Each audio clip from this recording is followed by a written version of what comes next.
Hello chess lovers, Suren here, and in this video I want to share with you a brutal attacking game played by legendary American chess player Frank Marshall. His opponent is Austrian chess master Rudolf Spielmann, and the game was played in 1908 in Duesseldorf. Both players had a dynamic and fierce attacking style, and encounters like this have always raised a huge interest. But before starting our game, first want to sharpen your tactical skills. Please take a look at this position, which is taken from the famous Levitsky-Marshall game, where in here Marshall, who had black pieces, made the most famous move in his career. It's black to move, and I will wait for your answer in the comment section. Back to our main board, where Marshall had white pieces and he opened up with d4, to which Spielmann responded with the razor-sharp Dutch defense. And against black's aggressive response, Marshall played Staunton Gambit e4. You wanted an aggressive double-edged positions?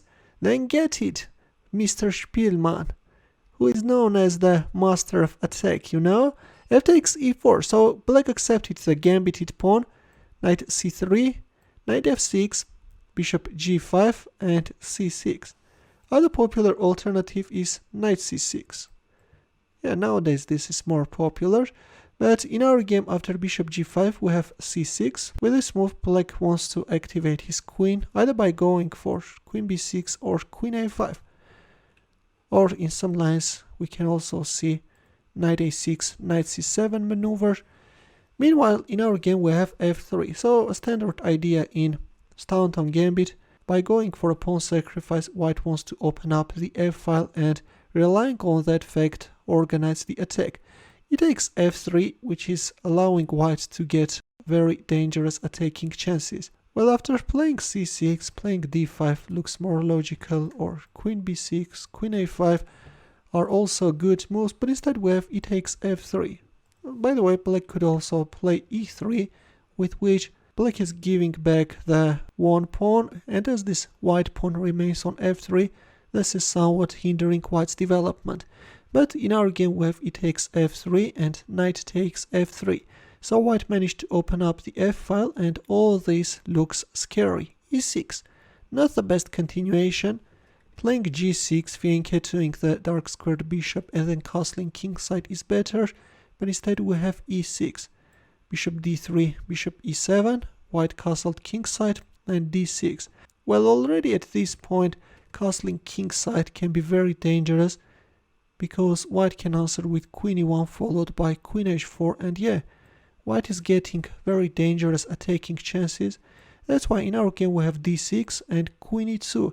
White is leading in development and has a nice initiative. Knight a6, a3, preventing any possible knight b4 jumps.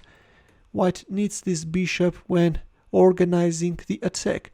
Knight c7, rook e1, meanwhile white is centralizing his pieces, and b6.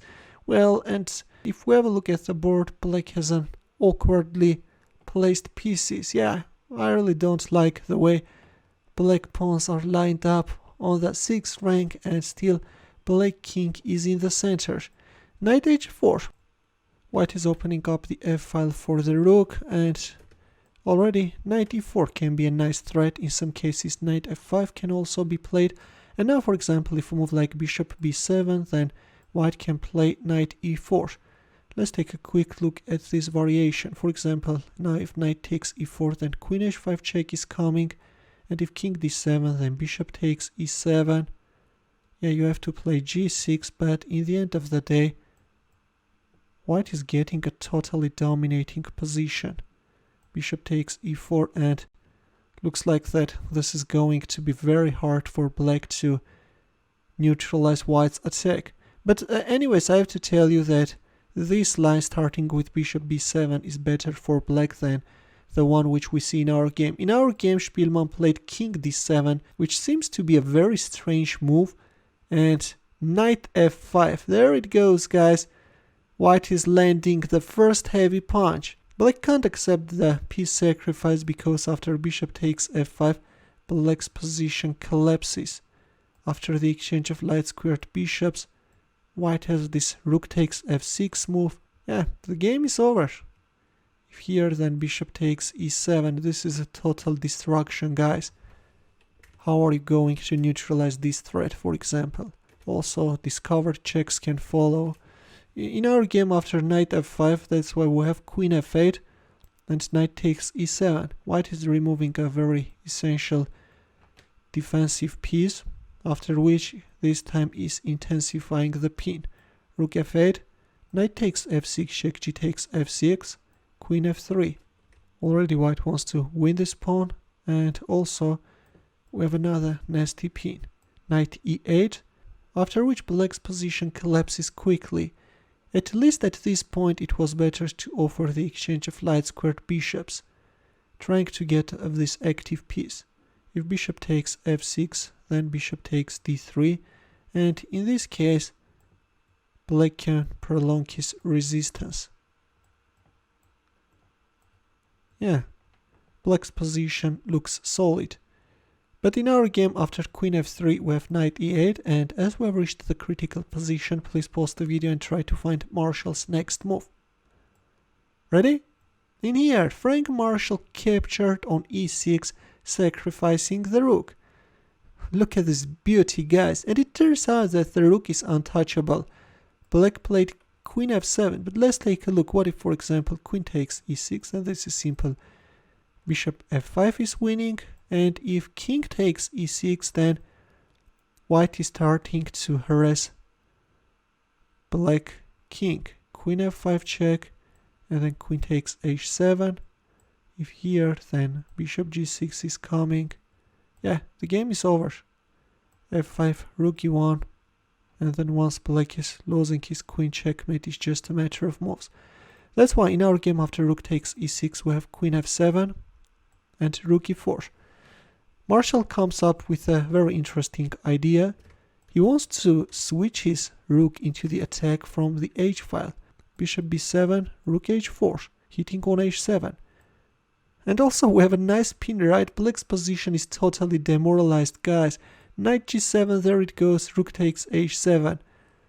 That was actually a very beautiful maneuver by the legend. Rook h8, and after queen h3 check we have a resignation. Now if king c7, then white can either capture on h8, or can even play rook takes f6. Yeah, this is even stronger. And then here, check.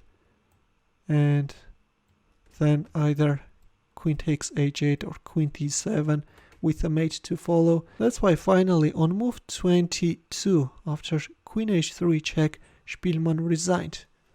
That was a very impressive attack by Frank Marshal, who managed to successfully rely on the fact that black king was stuck in the center of the board.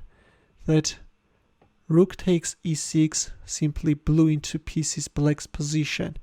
On move 18, rook takes e6, after which the game ended up very quickly. Well, thanks for watching, dear chess lovers. In the end, here are more suggestions for you. Feel free to check them out as well. I will see you in my next video. Take care.